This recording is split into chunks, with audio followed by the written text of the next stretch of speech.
ان الذین یستکبرون عن عبادتی سیدخلون جہنم داخرین۔ محترم حاضرین، قرآن حکیم کی سورہ مومن کی آیت نمبر 60 آپ کے سامنے تلاوت کی گئی۔ اس آیت میں اللہ تعالیٰ نے دعا کرنے کا حکم دیا ہے۔ اللہ نے کہا ہے مجھ سے مانگو، اللہ نے کہا مجھ سے مانگو، مجھ سے دعا کرو۔ دعا کا مطلب ہی ہوتا ہے مانگنا، پکارنا، طلب کرنا، ڈیمانڈ کرنا۔ تو دعا جو ہے یہ ہماری بہت بڑی ضرورت ہے۔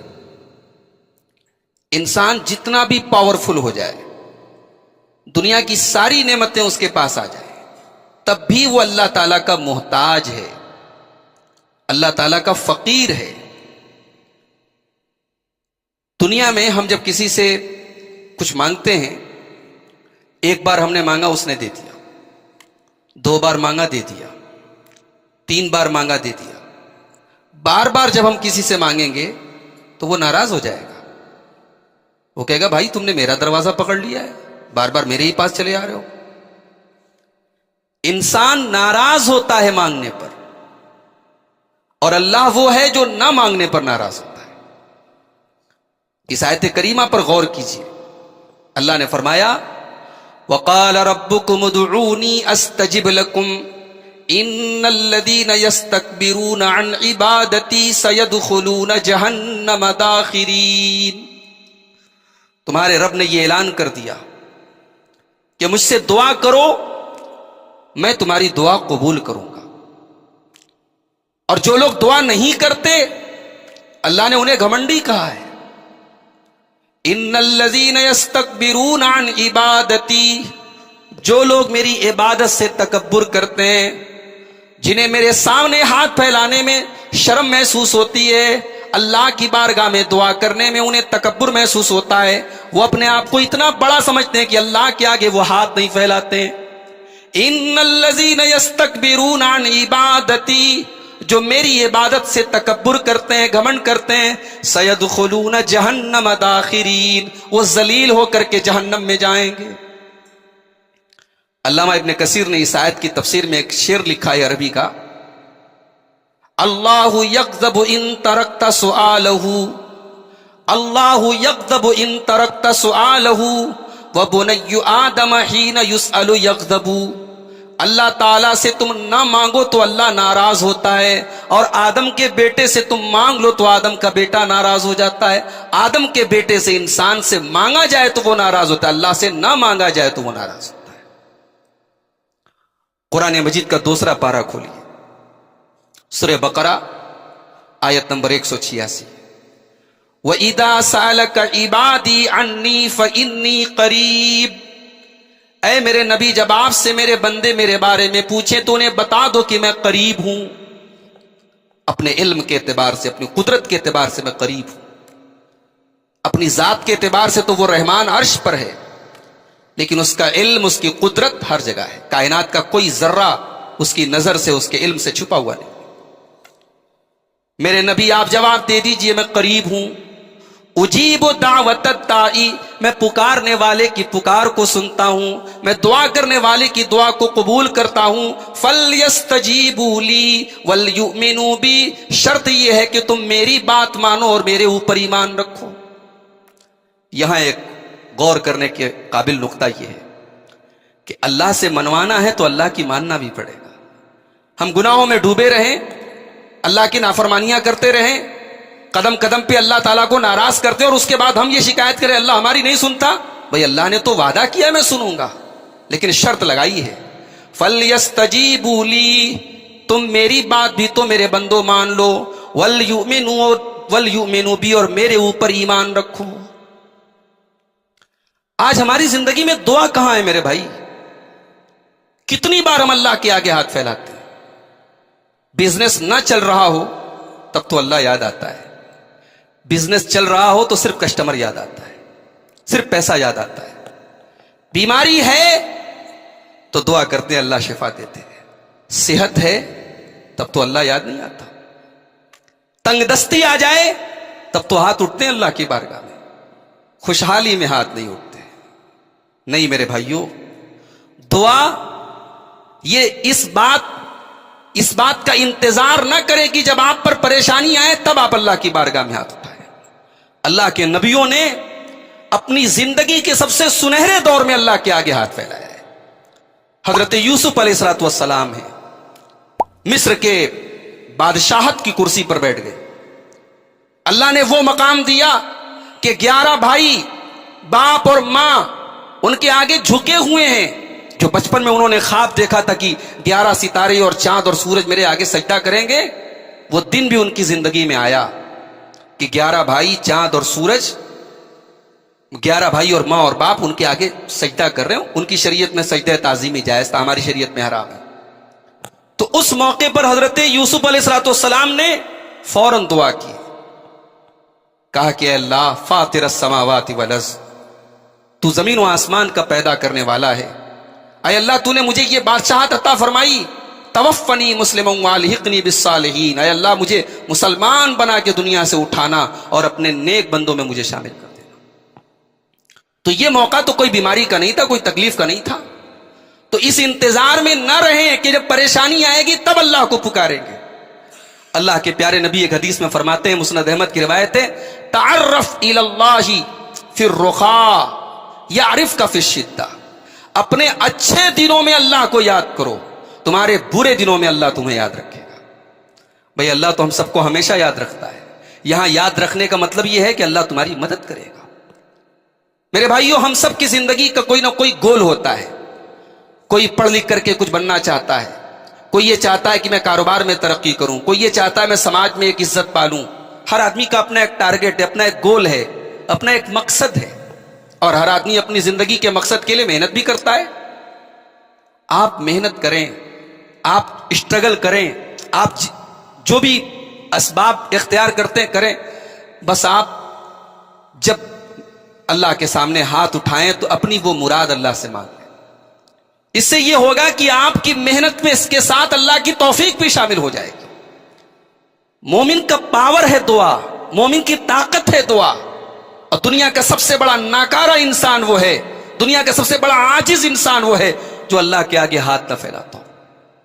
اللہ کے پیارے نبی صلی اللہ علیہ وسلم فرماتے ہیں، صحیح ابن حبان کی صحیح روایت ہے، ابخل الناس من بخیل بالسلام، سب سے بڑا بخیل وہ ہے جو سلام کرنے میں بخیلی کرے، سلام کرنے میں کنجوسی کرے، اس سے بڑا بخیل کوئی نہیں ہے۔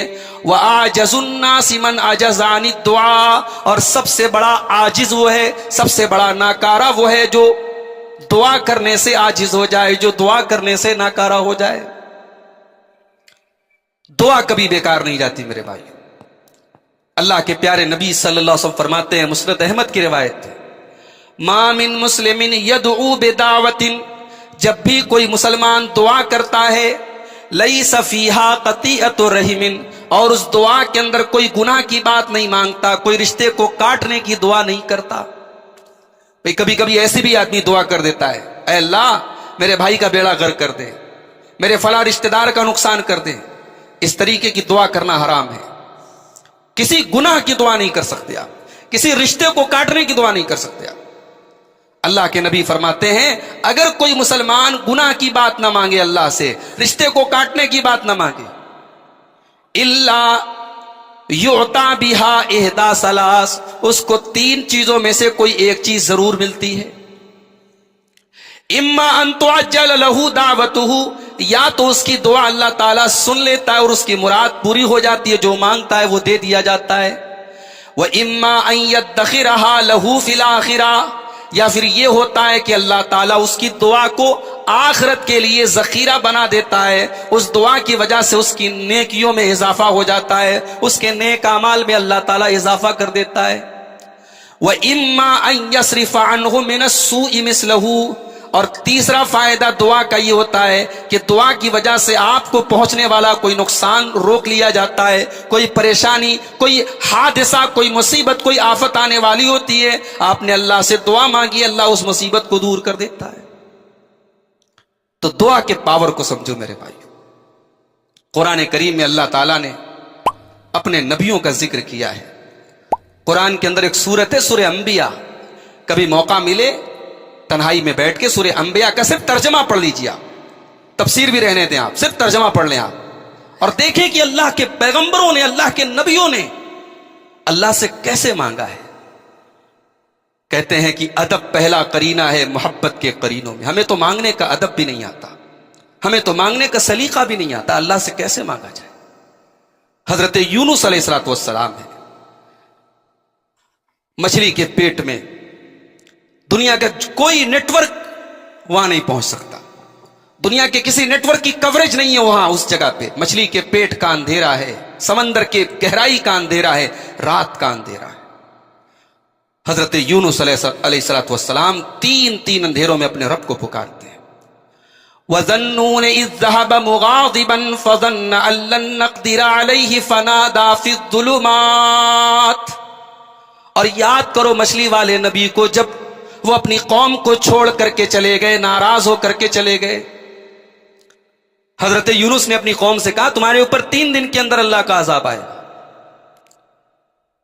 اللہ کے عذاب کی جھلکی آئی, آسمان میں بادل آئے, قوم کے لوگوں نے اکٹھا ہو کر کے اللہ سے توبہ کر لی, اللہ نے عذاب کو واپس کر دیا. اللہ کے نبی فرماتے ہیں کہ کسی قوم سے عذاب کو ٹالا نہیں گیا سوائے یونس کی قوم کے. یونس کی قوم سے عذاب کو ٹال دیا گیا. اب حضرت یونس علیہ الصلوۃ والسلام کو تھوڑا اپنی خفت محسوس ہوئی, اپنی سبکی محسوس ہوئی, اپنی ذلت محسوس ہوئی کہ بھائی میں نے اپنی قوم سے کہا تھا 3 دن کے اندر اللہ کا عذاب آئے گا, اللہ کا عذاب نہیں آیا. اب اللہ کے حکم کے بغیر, اللہ کی اجازت کے بغیر وہ اپنی بستی چھوڑ کے چلتی ہے. لمبا واقعہ ہے, اللہ نے ایسے حالات پیدا کر دیے کہ حضرت یونس مچھلی کے پیٹ میں پہنچ گئے. اللہ کہتا ہے یاد کرو مچھلی والے نبی کو جب وہ خفا ہو کے چل دیے. فَظَنَّ أَن لَّن نَّقْدِرَ عَلَيْهِ, اور انہوں نے یہ سمجھا کہ ہم ان کو پکڑ نہیں سکتے. فَنَادَىٰ فِي الظُّلُمَاتِ, تو انہوں نے اندھیروں کے اندر پکارا, انہوں نے تاریکیوں کے اندر پکارا, انہوں نے تین اندھیروں کے اندر پکارا. کیا پکارا؟ لا الہ الا انت سبحانک انی کنت من الظالمین. کیا دعا ہے, کیا مانگنے کا طریقہ ہے, ایسے مانگا جاتا ہے اللہ سے. لا الہ الا انت, اللہ تیرے سوا کوئی معبود نہیں ہے, تیرے سوا کوئی سننے والا نہیں ہے, تیرے سوا کوئی مشکل کشا نہیں ہے, تیرے سوا میری کوئی مدد کرنے والا نہیں ہے. سبحانک, تو پاک ہے, انی کنت من الظالمین, میں ظالم ہوں. اللہ کی توحید کا اقرار بھی ہے, اللہ کی تسبیح بھی ہے, اور اپنی غلطی اور اپنی خطا کا اقرار بھی ہے. اللہ کو وہ دعا بہت پسند آتی ہے جس دعا میں بندہ اپنی اوقات کا اعتراف کرے, اپنی حیثیت کو مان لے, اپنی فقیری کو مان لے, اپنی عاجزی کو مان لے. بھئی ہم تو نماز کے بعد بھی یہی دعا کرتے ہیں, رب اعنی علی ذکرک و شکرک و حسن عبادتک. نماز ہم نے پڑھ لی, سنت کے مطابق پڑھی, لمبا سجدہ کیا, تسبیح بھی پڑھی, لمبی لمبی صورتیں بھی پڑھی, تب ہم اللہ سے کیا کہتے ہیں کہ پروردگار تو میری مدد کر کے میں تیرا ذکر کروں. میری زبان کے اندر وہ تاب نہیں ہے, میرے جسم کے اندر وہ طاقت نہیں ہے جو تیری عبادت کا حق ادا کر سکے. پروردگار تو میری مدد فرما, تو مجھے توفیق دے کہ میں تیرا ذکر کروں اور تیری اچھے طریقے سے تیری عبادت کروں. تو یونس علیہ السلام نے جب یہ دعا کی تو اللہ نے کیا فرمایا؟ فَاسْتَجَبْنَا لَهُ وَنَجَّيْنَاهُ مِنَ الْغَمِّ وَكَذَلِكَ نُنْجِي الْمُؤْمِنِينَ. ہم نے یونس کی دعا کو سن لیا اور ہم نے ان کو غم سے نجات دے دی, اور ہم اسی طریقے سے مومنوں کو نجات دیتے ہیں. اللہ کے پیارے نبی صلی اللہ علیہ وسلم فرماتے ہیں, ترمذی کی اور مسند احمد وغیرہ کی صحیح روایت ہے کہ یہ جو دعا ہے مچھلی والے نبی کی دعا, لا الہ الا انت سبحانک انی کنت من الظالمین, اس دعا کو کسی بھی مصیبت میں اگر انسان اللہ سے اخلاص کے ساتھ یہ دعا کرے تو اللہ ضرور وہ چیز اس کو دیتا ہے, اور وہ مصیبت ضرور اللہ تعالیٰ دور فرماتا ہے. اور آگے پڑھیے, اسی سورہ انبیاء میں اللہ کے ایک اور پیغمبر کا ذکر ہے جن کو ہم حضرت ایوب علیہ الصلوۃ والسلام کے نام سے جانتے ہیں. ایوب علیہ الصلوۃ والسلام بڑے خوبصورت تھے, مال بھی بہت تھا, اہل و عیال بھی تھے, بچے بھی تھے, پریوار بھی تھے, خوش تھے.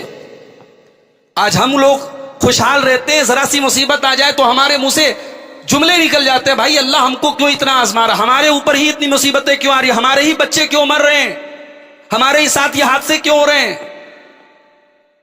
ایوب علیہ الصلوۃ والسلام خوبصورت ہیں، پیسے والے ہیں، بال بچے دار ہیں، بڑا پریوار ہے، سب ختم ہو گیا، دولت ختم، بچے چھوڑ کے چلے گئے، بیویاں چھوڑ کے چلی گئیں. اور بیماری کیسی تھی؟ علامہ ابن کثیر نے لکھا ہے جذام کی بیماری تھی. جذام جانتے ہیں؟ کوڑ کی بیماری. حالانکہ بعض علماء نے کہا کہ کسی نبی کو کوڑ کی بیماری نہیں ہو سکتی، کیونکہ کوڑ ایک ایسی بیماری ہے لوگ گھن کھاتے ہیں. اللہ اپنے کسی نبی کو ایسی بیماری نہیں دے سکتا جس سے لوگ گھن کھائیں. یہ بعض علماء نے یہ استدلال بھی کیا ہے، لیکن بہرحال اختلافی مسئلہ ہے. حافظ ابن کثیر نے نقل کیا جذام کی بیماری تھی، کوڑ کی بیماری، اور پورا بدن زخموں سے چور تھا، صرف دل اور زبان دو چیزیں سلامت تھی. اور کیوں سلامت تھی؟ علامہ ابن کثیر کہتے ہیں یذکر بہم اللہ عز وجل، کیونکہ دل اور زبان کنٹینیو اللہ کے ذکر میں لگے ہوئے تھے. اللہ اکبر. جو چیز اللہ کے ذکر میں لگی رہے وہ چیز خراب نہیں ہو سکتی. اسی لیے جس گھر میں اللہ کا ذکر ہو رہا ہو، اللہ کے نبی کہتے وہ گھر زندہ ہے. جس گھر میں اللہ کا ذکر نہ ہو رہا ہو، جس گھر میں نماز نہ پڑھی جا رہی ہو، جس گھر میں قرآن نہ پڑھا جا رہا ہو، جس گھر میں اللہ کا نام نہ لیا جا رہا ہو، وہ گھر مردہ ہے. اس گھر کے ڈیکوریشن پہ نہ جاؤ، اس گھر کے پینٹ پہ نہ جاؤ، اس گھر کے وال پیپرز پہ نہ جاؤ، اس گھر کی سجاوٹوں پہ نہ جاؤ. اگر گھر میں اللہ کا نام نہیں لیا جا رہا وہ گھر مردہ ہے. ایوب کا پورا بدن زخموں سے چور ہے، صرف دل اور زبان سلامت ہے. اب دعا کرتے ہیں وَأَيُّوبَ إِذْ نَادَى رَبَّهُ أَنِّي مَسَّنِيَ الضُّرُّ وَأَنْتَ أَرْحَمُ الرَّاحِمِينَ. اور یاد کرو میرے بندے ایوب کو جب انہوں نے اپنے رب کو پکارا اور کہا کہ اے میرے پروردگار مجھے یہ بیماری پہنچی ہے، مجھے یہ تکلیف پہنچی ہے، وَأَنْتَ أَرْحَمُ الرَّاحِمِينَ، اور تو سب سے بڑا رحم کرنے والا ہے، تو رحم کرتا ہے میرے رب، تو میرے اوپر بھی رحم فرما، تو مجھے اس تکلیف سے نجات عطا فرما. اللہ نے دعا قبول کی. فَاسْتَجَبْنَا لَهُ فَكَشَفْنَا مَا بِهِ مِن ضُرٍّ وَآتَيْنَاهُ أَهْلَهُ وَمِثْلَهُمْ مَعَهُمْ رَحْمَةً مِّنْ عِنْدِنَا وَذِكْرَىٰ لِلْعَابِدِينَ. ہم نے ایوب کی دعا کو سن لیا، ہم نے ایوب کی بیماری کو دور کر دیا، ان کے پریوار کو بھی لوٹا دیا، ان کے بچوں کو بھی لوٹا دیا، اور جتنے بچے تھے جتنا پریوار تھا ان سے اور زیادہ ان کا ڈبل ان کو عطا فرمایا. ایوب نے اللہ کو پکارا. دعا کے پاور کو محسوس کرے میرے بھائی. میں نے کسی کے بارے میں پڑھا تھا، غالباً نیپولین بوناپارٹ کے بارے میں پڑھا تھا. اس نے کہا تھا کہ میری ڈکشنری میں امپاسبل کا لفظ نہیں ہے، میرے لیے کچھ امپاسبل نہیں ہے، میں اپنی زندگی کے لیے کسی چیز کو امپاسبل نہیں سمجھتا. ظاہر ہے بڑا آدمی تھا، بڑا ہی ہانک رہا تھا، مگر حقیقت میں ایک بات بولوں، ایک مومن جو واقعی میں مومن ہو اس کی ڈکشنری میں امپاسبل کا لفظ نہیں ہونا چاہیے. مومن کے لیے امپاسبل کیا ہو سکتا ہے؟ جو یہ ایمان رکھتا ہو کہ میرا رب وہ ہے جو علی کل شیء قدیر ہے. جب مومن کا یہ ایمان ہے تو پھر مومن کسی چیز کو امپاسبل نہیں سمجھتا. ہمارے معاشرے میں اگر کوئی آدمی 60 سال کا ہو جائے، 65 سال کا ہو جائے، عورت 50 کے پار کی ہو جائے، ہم تو یہی سمجھتے ہیں اب اس کو اولاد نہیں ہو سکتی. میڈیکلی بھی ایسی عورت ایسا مرد اولاد کے قابل نہیں مانے جاتے. بھئی ایک عمر ہوتی ہے ہر چیز کی، اس کے بعد یہ ہوتا ہے کہ اولاد کے راستے بند ہو گئے. حضرت زکریا علیہ الصلوۃ والسلام اللہ کے ایک نبی ہیں، بڑھاپے کی عمر میں پہنچ چکے ہیں، بال سفید ہو چکے ہیں، جسم کمزور ہو چکا ہے، بدن میں جھریاں پڑ چکی ہیں. اللہ کی بارگاہ میں دعا کرتے ہیں. اور کیا دعا کرتے ہیں، ذرا دعا کے الفاظ دیکھیے. سورہ مریم کی آیات پڑھتے چلے جاؤ، رونگٹے کھڑے ہو جاتے ہیں. کاف ہا یا عین صاد ذکر رحمت ربک عبدہ زکریا اذ نادى ربہ نداء خفیا قال رب انی وہن العظم منی واشتعل الراس شیبا ولم اکن بدعائک رب شقیا. یاد کرو میرے بندے زکریا کو، جب اس نے اپنے رب کو چپکے سے پکارا. اللہ کو وہ دعا بہت بھاتی ہے جو تنہائی میں پکارا جائے، چپکے سے پکارا جائے، پرائیویٹلی تنہائی میں اکیلے میں اللہ کو پکارا جائے. دنیا سو رہی ہو اور ہم اللہ سے باتیں کر رہے ہو، اللہ کو وہ دعا بڑی پسند آتی ہے. حضرت زکریا نے تنہائی میں اکیلے میں اللہ کو پکارا.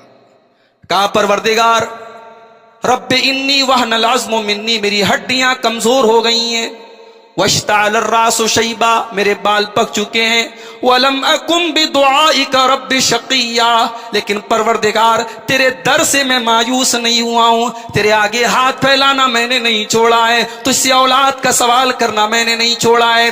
وانی خفت الموالی من ورائی وکانت امراتی عاقرا فہب لی من لدنک ولیا۔ پروردگار میرے بعد میرے خاندان کے لوگ اس کیریکٹر کے ہو نہ ہو جو کیریکٹر تیرے نبی زکریا کا ہے، میرے خاندان کے لوگ میری نبوت کی اس وراثت کو سنبھال پائیں کہ نہ پائیں، میرے رشتہ دار لوگ میرے علم کی وراثت کو سنبھال پائیں کہ نہ پائیں، مجھے ڈر ہے۔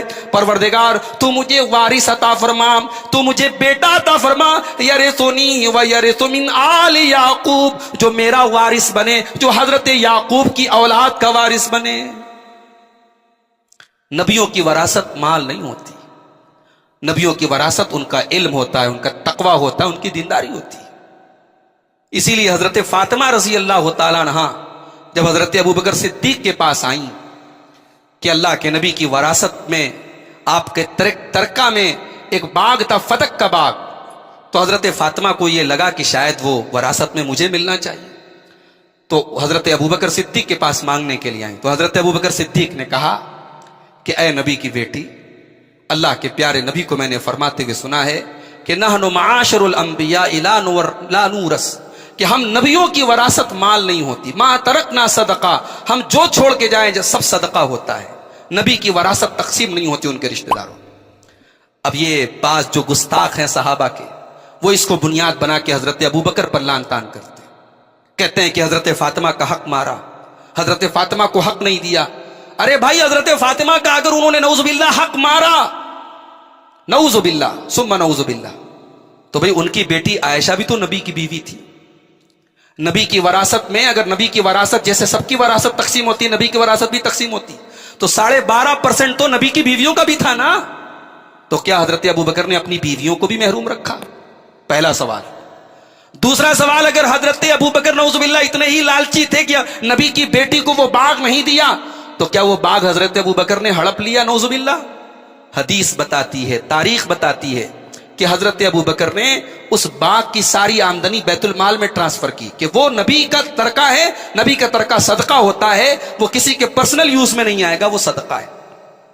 تیسری بات، جب حضرت علی کا دور آیا، جب علی خلیفہ ہو گئے، تو اگر ابو بکر نے حق مارا، عمر فاروق نے حق مارا، عثمان غنی نے حق مارا، تو علی کا دور آیا، علی اپنا حق لے لیتے، علی نے بھی ایز اٹ از جو سچویشن تھی اس سچویشن کو برقرار رکھا، گویا علی نے بھی یہ تسلیم کیا کہ ابو بکر کا فیصلہ صحیح تھا۔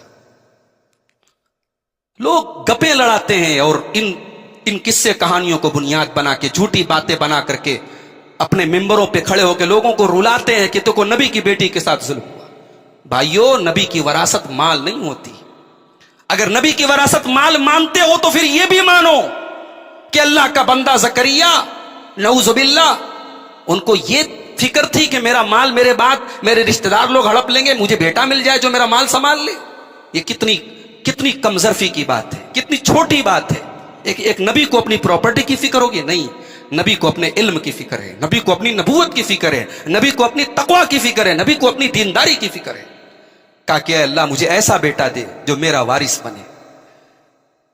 اب بعض لوگ کہتے ہیں کہ بھائی نبیوں کی وراثت بھی تقسیم ہوتی ہے، قرآن میں ہے کہ داؤد کے وارث بنے سلیمان، قرآن کہتا ہے وَوَرِثَ سلیمان و داؤد، سلیمان وارث بنے داؤد کے، تو قرآن کہہ رہا ہے کہ وارث بنے، اور آپ کہہ رہے ہیں نبیوں کی وراثت تقسیم نہیں ہوتی۔ تو بھائیو، یہاں وراثت سے مراد علم کی وراثت ہے، ورنہ داؤد کے تو بہت سارے بیٹے تھے، وراثت اگر تقسیم ہو رہی تو سارے وارث بنتے، ایک بیٹا وارث نہ بنتا۔ تو سمجھ رہے ہیں یہ بات؟ حضرت زکریا نے اللہ سے دعا کی، بڑھاپے میں دعا کی، اللہ نے دعا قبول کر لی، اللہ نے فرشتے کو بھیجا، فرشتہ آیا اور فرشتے نے آ کر کے بشارت سنائی، اِنَّا نُبَشِّرُكَ بِغُلَامٍ اسْمُهُ يَحْيَىٰ لَمْ نَجْعَل لَّهُ مِن قَبْلُ سَمِيًّا۔ اے زکریا، تو نے بیٹا مانگا، تجھے بیٹا مل رہا ہے، اور بیٹا بھی ایسا مل رہا ہے جس کا نام اللہ نے رکھ کے بھیجا۔ جس کا نام اللہ نے رکھ کے بھیجا کہ اس بیٹے کا نام یحییٰ ہوگا، اور اے زکریا یہ یحییٰ اتنا یونیک نام ہے، آج تک کسی نے یہ نام نہیں رکھا۔ پتا چلا بچے کا نام یونیک رکھ سکتے ہیں، بچے کا ایسا نام جو کسی نے نہیں رکھا رکھ سکتے ہیں، لیکن میننگ صحیح ہونی چاہیے، مطلب صحیح ہے تو نام رکھ سکتے ہیں۔ ابھی ایک صاحب نے واٹس ایپ پر سوال کیا، لڑکی کا نام ہند رکھ سکتے ہیں کہ نہیں؟ لڑکی کا نام ہند رکھ سکتے ہیں کہ نہیں؟ ہند کے معنی ہندوستان، تو ان کو یہ لگا کہ بھئی ہندوستان ایک ایسا ملک ہے جہاں غیر مسلم رہتے ہیں، کافر رہتے ہیں، تو لڑکی کا نام ہند۔ میں نے کہا بھائی ہند تو بہرحال ہمارے ملک کا نام ہند ہے، مگر عربی میں ہند کا مطلب کچھ اور ہوتا ہے۔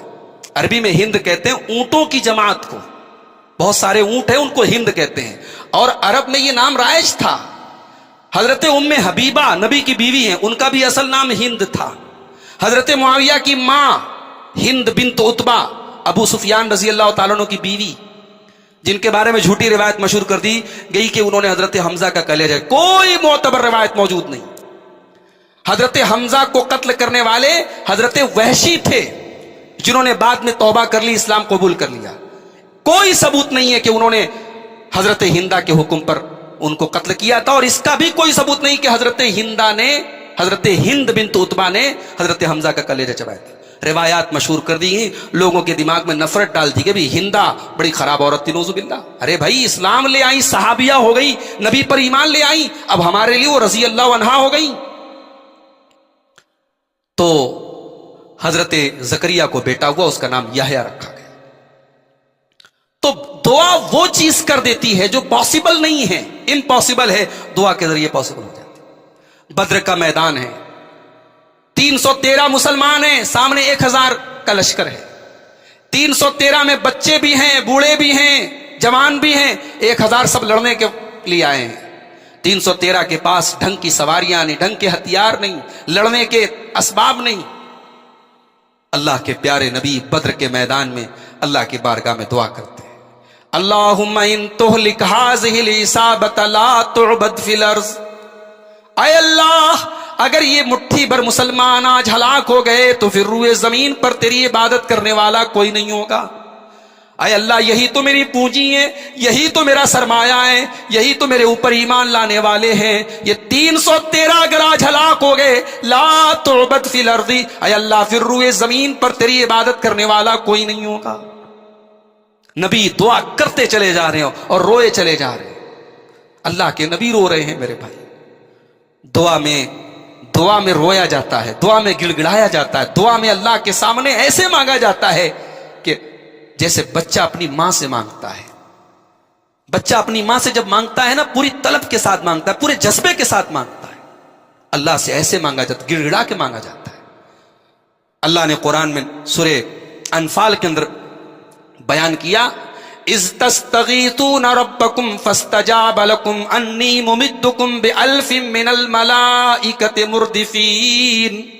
یاد کرو جب بدر کے میدان میں تم دعائیں کر رہے تھے، اللہ نے تمہاری دعا کو سن لیا اور 1000 فرشتوں کو بدر کے میدان میں بھیج دیا، اور فرشتوں نے تمہارے ساتھ جنگ کی اور تم کامیاب ہو گئے۔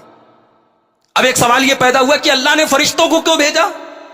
اللہ ڈائریکٹ جو ہے کافروں کی تلوار کو بیکار کر دیتا، ان کی تلوار ہی کام نہ کرتی؟ اللہ ان کو پتھر کا کر دیتا؟ بھئی اللہ کو مدد کرنے کے لیے فرشتوں کو بھیجنے کی کوئی ضرورت تو نہیں تھی۔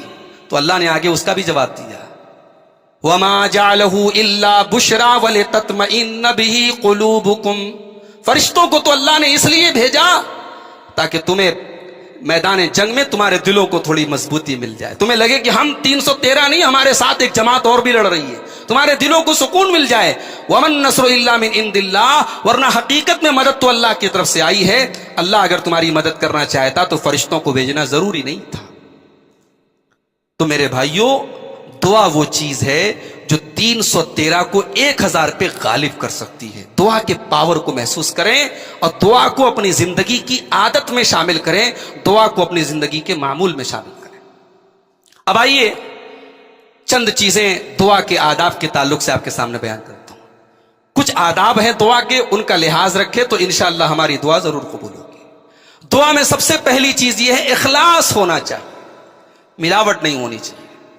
اللہ سے بھی دعا کر رہے ہیں اور یا علی مدد بھی پکار رہے ہیں، نہیں چلے گا بھائی۔ اللہ سے بھی پکار رہے ہیں اور یا رسول اللہ کی گہار بھی لگا رہے ہیں، نہیں چلے گا۔ اللہ نے فدعوا اللہ مخلصین لہ الدین، اللہ کو پکارو، عبادت کو اس کے لیے خالص کر۔ بھئی خالص کس کو کہتے ہیں؟ دودھ میں اگر 100 گرام میں 1 گرام بھی پانی ملا ہے تو وہ خالص نہیں ہے، وہ ملاوٹی دودھ ہے۔ عبادت میں اخلاص کا مطلب یہ ہے کہ ہم عبادت کریں تو صرف اللہ کی کریں، اور یہ اخلاص اگر ہمارے اندر پیدا ہو جائے نا، اس اخلاص کے اندر تو وہ برکت ہے کہ مکہ کے مشرکین جب کشتیوں میں سوار ہوتے تھے، وہ مشرک تھے، 360 بتوں کی عبادت کرتے تھے، مگر جب ان کے اوپر بھی پریشانی آتی تھی اور طوفان آتا تھا تو اللہ نے سورہ یونس کے اندر فرمایا دعوا اللہ مخلصین لہ الدین، وہ اللہ کو پکارا کرتے تھے اخلاص کے ساتھ، وہ خالص اللہ کو پکارا کرتے تھے، اور جب وہ اخلاص کے ساتھ اللہ کو پکارتے تھے اللہ ان کو طوفان سے نجات دے دیتا تھا، ان کی مصیبتوں کو دور کر دیتا تھا۔ تو دعا کی پہلی کنڈیشن یاد رکھیں، دعا میں اخلاص ہونا چاہیے۔ دوسری شرط، دعا کے آداب میں سے دوسرا ادب کہ جب ہم دعا کریں تو حضور قلب کے ساتھ کریں۔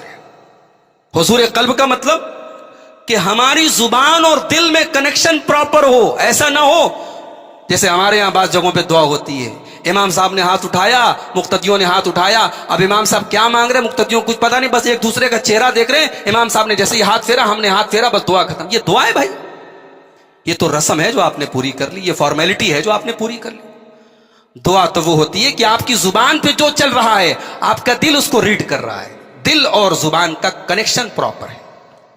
اللہ کے پیارے نبی صلی اللہ علیہ وسلم فرماتے ہیں ادعوا اللہ وانتم موقنون بالاجابہ، اللہ سے دعا کرو تو اس یقین کے ساتھ کرو کہ اللہ ضرور سنے گا۔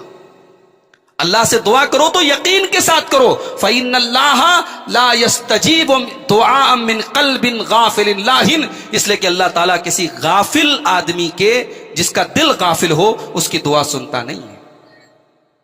اسی طریقے سے دعا کے آداب میں سے ایک چیز یہ بھی ہے کہ دعا کے اندر حد سے تجاوز نہ ہو۔ دعا کے اندر آپ کوئی ایسی چیز نہ مانگے جو آپ کو نہیں مانگنی چاہیے۔ اب مثال کے طور پہ ہم صحابہ کے مقام تک پہنچنے کی دعا کریں، بھئی نہیں پہنچ سکتے، نماز پڑھ کے مر جائیں کھپ جائیں، ہم اس مقام تک نہیں پہنچ سکتے۔ ہم صحابہ کے مقام تک پہنچنے کی دعا کریں، ہم نبیوں کے مقام تک پہنچنے کی دعا کریں، تو یہ دعا میں حد سے تجاوز ہے۔ جیسے ایک صحابی نے اپنے بیٹے کو دیکھا کہ اس نے دعا میں کہا کہ اے اللہ میں جنت میں رائٹ سائڈ میں، جنت کے داہنے طرف ایک سفید محل کا تجھ سے سوال کرتا ہوں۔ تو صحابی نے ڈانٹا اپنے بیٹے کو، کہ بھئی یہ دعا کرنے کا کیا انداز ہے کہ جنت میں رائٹ سائڈ میں میں سفید رنگ کا محل چاہتا ہوں؟ بھئی نبی نے جنت مانگی ہے اور جہنم سے پناہ مانگی، تو یہ جب جہنم سے آپ نے پناہ مانگ لی تو جہنم کی تمام چیزوں سے آپ نے پناہ مانگ لی، اور جب جنت مانگ لی تو جنت کی تمام نعمتیں آپ نے مانگ لی۔ اب الگ سے یہ دعا کرنا کہ اللہ تو جہنم سے بچا، اس کی آگ سے بچا، اس کی زنجیر سے بچا، اس کے سانپوں سے بچا، اس کے بچھوؤں سے بچا، یہ حد سے تجاوز ہے۔ اللہ نے فرمایا ادعوا ربکم تضرعا وخفیہ انہ لا یحب المعتدین، اپنے رب کو گڑ گڑاتے ہوئے پکارو اور چپکے چپکے پکارو، بے شک وہ حد سے تجاوز کرنے والوں کو پسند نہیں کرتا ہے۔ اسی طریقے سے دعا میں جلد بازی نہ کریں۔ اللہ کے پیارے نبی کہتے ہیں یستجاب للعبد، بندے کی دعا ضرور قبول ہوتی ہے ما لم یستعجل، جب تک وہ جلد بازی نہ کرے۔ صحابہ نے پوچھا کہ اے اللہ کے رسول جلد بازی کا کیا مطلب ہے؟ آپ نے فرمایا بندہ دعا کرتا ہے اور جب یہ دیکھتا ہے کہ اس کی دعا قبول نہیں ہو رہی ہے تو تھک جاتا ہے اور دعا کرنا چھوڑ دیتا ہے۔ یہ نہیں ہونا چاہیے۔ میں نے وہ حدیث آپ کو پڑھ کے سنا دی کہ دعا ویسٹ نہیں ہوتی ہے۔ آپ کو یہ لگ رہا ہے کہ آپ نے اللہ سے مانگا، اللہ نے نہیں دیا، اللہ نے اس کے بدلے کچھ اور دے دیا، آپ کو پتہ بھی نہیں چلا۔ اللہ نے کچھ اس کے بدلے میں کچھ ایسا دے دیا جو اس سے بہتر تھا۔ بھئی کبھی کبھی ایسا بھی ہوتا ہے کہ ہمیں یہ لگتا ہے کہ ہمیں فلاں چیز ابھی مل جائے اور اللہ یہ چاہتا ہے کہ ابھی نہ ملے، ابھی ہمارے لیے ملنا اتنا بہتر نہیں جتنا وہ بعد میں ملنا ہے۔ بھئی اللہ کے نبی اگر مکہ سے نہ نکالے گئے ہوتے، مکہ سے نہ نکالے گئے ہوتے، ہجرت نہ کرنا پڑا ہوتا تو اسلام کو وہ کامیابی نہ ملتی جو فتح مکہ کے موقع پر ملی۔ وہ جو شان سے اللہ کے نبی 8000 صحابہ کے جھرمٹ میں جب مکے میں داخل ہوئے، اللہ اکبر کی صدائیں بلند کرتے ہوئے اور تلوار سے آپ نے خانہ کعبہ کے بتوں کو گرایا، یہ شان نہیں پیدا ہو سکتی تھی میرے بھائیو اگر وہ حالات نہ آتے۔ تو ہم بسا اوقات ایسا ہوتا ہے ہمیں یہ لگتا ہے یہ چیز ہمارے حق میں بہتر ہے، لیکن اللہ کو زیادہ پتا ہے کہ ہمارے حق میں کیا بہتر ہے۔ اسی طریقے سے دعا کے آداب میں سے ایک چیز یہ بھی ہے کہ دعا کے پہلے اللہ کی حمد و ثنا بیان کریں، اللہ کے نبی پر درود پڑھیں۔ حمد و ثنا بیان کرنے کے لیے سب سے بہترین طریقہ یہ ہے سورہ فاتحہ پڑھ دیں، اور درود پڑھنے کے لیے درود ابراہیمی پڑھ دیں۔ میں تو الحمدللہ اسی طریقے پر عمل کرتا ہوں، دعا میں سب سے پہلے سورہ فاتحہ پڑھتا ہوں، اور ہم سب کو پڑھنا چاہیے، اور اس کے بعد درود شریف پڑھیں۔ اس کے بعد آپ وہ دعائیں پڑھیں جو قرآن میں ہیں، ربنا آتنا فی الدنیا حسنہ وفی الآخرۃ حسنہ وقنا عذاب النار، ربنا ظلمنا انفسنا وان لم تغفر لنا وترحمنا لنکونن من الخاسرین، لا الہ الا انت سبحانک انی کنت من الظالمین، رب اشرح لی صدری ویسر لی امری واحلل عقدۃ من لسانی یفقہوا قولی، رب زدنی علما رب ارحمہما کما ربیانی صغیرا، ربنا اغفر لنا ولاخواننا الذین سبقونا بالایمان ولا تجعل فی قلوبنا غلا للذین آمنوا ربنا انک رؤوف رحیم۔ یہ وہ دعائیں جو قرآن میں ہیں، ان کو آپ یاد کر لیں، یہ قرآن کی دعائیں ہیں، ان دعاؤں میں بڑی تاثیر ہے۔ تو پہلے سورہ فاتحہ پڑھ لیں، درود شریف پڑھ لیں، اس کے بعد کوشش کریں قرآن کی دعائیں پڑھ لیں۔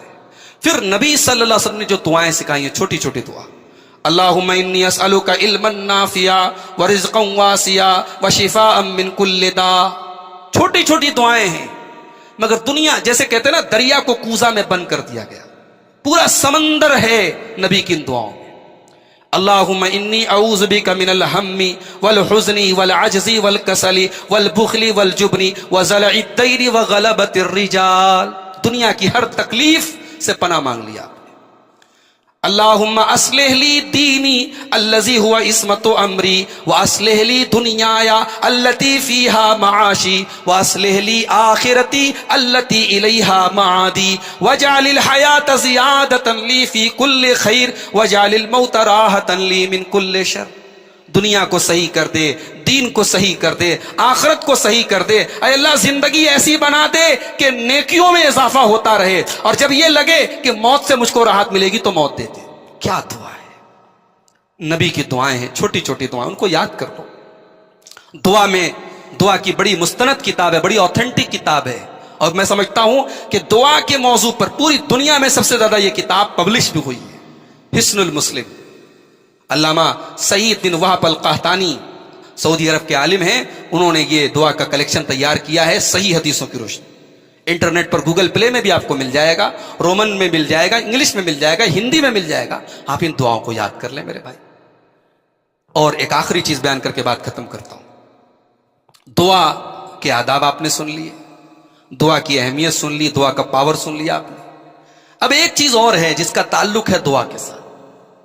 آپ کے گھر میں، آپ کے سماج میں، آپ کے پریوار میں، آپ کے محلے میں برائی اگر ہو رہی ہے، اس برائی سے روکیے۔ برائی سے روکنا اور بھلائی کا حکم دینا یہ ہم سب کی ذمہ داری ہے، اور یہ ذمہ داری اگر ہم نہیں نبھائیں گے تو ہماری دعا نہیں سنی جائے گی۔ اللہ کے پیارے نبی صلی اللہ علیہ وسلم فرماتے ہیں لَتَأْمُرُنَّ بِالْمَعْرُوفِ، نیکی کا حکم دیتے رہو، وَلَتَنْهَوُنَّ عَنِ الْمُنْكَرِ، برائی سے روکتے رہو، اَوْ لَيُوشِكَنَّ اللَّهُ، ورنہ قریب ہے کہ ایسا دور آ جائے گا لَتَدْعُنَّ اللَّهَ، تم اللہ سے دعا کرو گے، ثُمَّ لَا يُسْتَجَابَ لَكُمْ، تمہاری دعا قبول نہیں ہوگی۔ اسی لیے علماء کہتے ہیں کہ امر بالمعروف اور نہی عن المنکر، بھلائی کا حکم دینا اور برائی سے روکنا، اس کا دعا کے ساتھ بڑا گہرا کنیکشن ہے۔ یہ کام جہاں چھوٹ گیا پھر وہاں ہم تہجد میں دعائیں کریں، ہماری دعا قبول ہونے والی نہیں ہے۔ تو دعوت کا کام، لوگوں کو برائی سے روکنے کا کام، بھلائی کا حکم دینے کا کام، یہ اپنے دائرے میں، اپنے فیلڈ میں، اپنے جو بھی آپ کا دائرہ ہے اس میں رہ کر کے آپ یہ کام کریں، یہ ہم سب کی ذمہ داری ہے۔ اللہ سے دعا ہے رب العالمین ہم سب کو دعا کی اہمیت کو سمجھنے کی توفیق عطا فرمائے، دعا کثرت سے کرنے کی توفیق عطا فرمائے۔ جب اللہ کے نبی نے دعا کی فضیلت بیان کی تو صحابہ نے کہا کہ اللہ کے نبی تب ہم خوب دعا کریں، اذن نکثر، ہم خوب دعا کریں؟ تو اللہ کے نبی نے کہا اللہ اکثر، تم جتنی بھی دعا کرو اللہ اس سے زیادہ تم کو دینے والا ہے۔ تو دعا ہم کو اللہ تعالیٰ کثرت سے کرنے کی توفیق عطا فرمائے۔ دعا میں بہت سے لوگ کہتے ہیں آمین بجاہ سید المرسلین، یہ جو بجاہ سید المرسلین لگاتے ہیں یہ غلط ہے۔ نہ نبی نے ایسے دعا مانگی ہے، نہ صحابہ نے مانگی، نہ سلف صالحین۔ یا اللہ تو اپنے نبی کے صدقے میں ہماری دعا قبول فرما لے. غلط ہے یہ.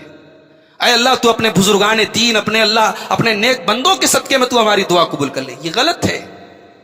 دعا کا یہ طریقہ نبی نے نہیں سکھایا. ہاں اگر آپ اپنی دعا کی تاثیر کو بڑھانا چاہتے ہیں، آپ اللہ کے ناموں کا، اللہ کی صفات کا واسطہ دیں.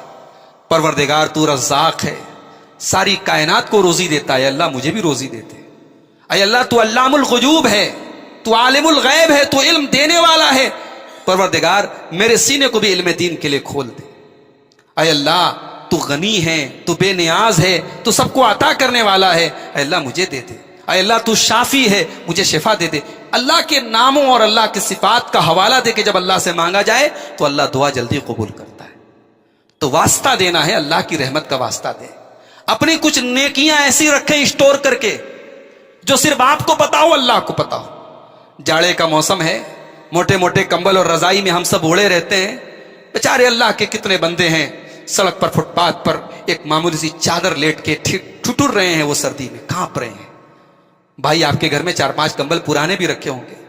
2-4 کمبل نکالو، ایک دن بائک سے نکلو، دورے پر نکلو، اپنے ایک ساتھی کو لے لو اور دیکھو کوئی لیٹا ہوا ہے اللہ کا بندہ. اس سے مطلب نہیں وہ مسلمان ہے کہ غیر انسان ہے، آدم کی اولاد ہے، جاؤ اس کو کمبل اڑا دو. یہ نیکی ہے، یہ اخبار میں نہیں چھپے گی، یہ واٹس ایپ پر کہیں اس کا نام نہیں آئے گا، فیس بک پر کہیں فوٹو نہیں چھپے گا آپ کا، لیکن یہ نیکی آپ کی دعا میں کام آئے گی. ان نیکیوں کو آپ بنیاد بنا سکتے کہ اللہ کچھ نیکیاں میں نے ایسی بھی کی ہیں جو میں جانتا ہوں، تو جانتا ہے. اے اللہ اگر یہ کام میں نے تجھے راضی کرنے کے لیے کیا تھا، میں بڑی مصیبت میں ہوں، پروردگار تو میری مصیبت کو دور کر دے. پھر آپ دیکھیں آپ کی مصیبتیں کیسے دور ہوتی ہیں انشاءاللہ. تو یہ بھی ایک کرنے کا کام ہے میرے بھائیوں. دعا کے سلسلے میں ہمیں خدمت خلق کا جذبہ بھی اپنے اندر پیدا کرنا چاہیے، لوگوں کے کام آنا چاہیے. کتنے سماج میں آپ جب سروے کریں گے، جائزہ لیں گے، گلی گلی میں، محلے محلے میں، قدم قدم پہ آپ کو ضرورت مند ملیں گے. اللہ نے ہمیں بہت ساری ایسی چیزوں سے نوازا ہے جو دوسروں کے پاس نہیں ہے میرے بھائی. رہنے کو ڈھنگ کی چھت نہیں ہے لوگوں کے پاس، تنگ کمرے ہیں، ڈھیر سارے بچے ہیں، جوان بیٹیاں ہیں، کیسے لوگوں کی زندگیاں گزر رہی ہیں. کبھی آپ حالات کا جائزہ لیں تو لوگوں کی جیسے بھی آپ مدد. کتنی غریب بچیاں ہیں، شادی کی تاریخ پڑ گئی، ماں باپ پریشان ہیں، بچے کی شادی کیسے کریں، فکر میں گھل رہے ہیں. بچے جوان ہو گئے، 30-30 سال کے ہو گئے، ان کی شادی نہیں کر پا رہے. شادی میں بھی آپ زکوٰۃ کی رقم دے سکتے ہیں. علماء کا فتویٰ موجود ہے، شادی بھی انسان کی ضروریات میں سے، گھر مکان بھی انسان کی ضروریات میں سے ہیں. آپ زکوٰۃ کے ذریعے، صدقے کے ذریعے، خیرات کے ذریعے آپ مدد کریں، اور بغیر کسی پبلسٹی کے کریں، اللہ کو راضی کرنے کے لیے کریں. اور ان نیکیوں کے ذریعے پھر آپ اللہ سے دعا مانگے، ضرور انشاءاللہ آپ کی دعا قبول ہوگی. اللہ تعالیٰ سے دعا ہے رب العالمین خدمت خلق کا جذبہ بھی ہم سب کو اپنے اندر پیدا کرنے کی توفیق عطا فرمائے. آمین. وآخر دعوانا ان الحمد للہ رب العالمین. والسلام علیکم ورحمۃ اللہ وبرکاتہ.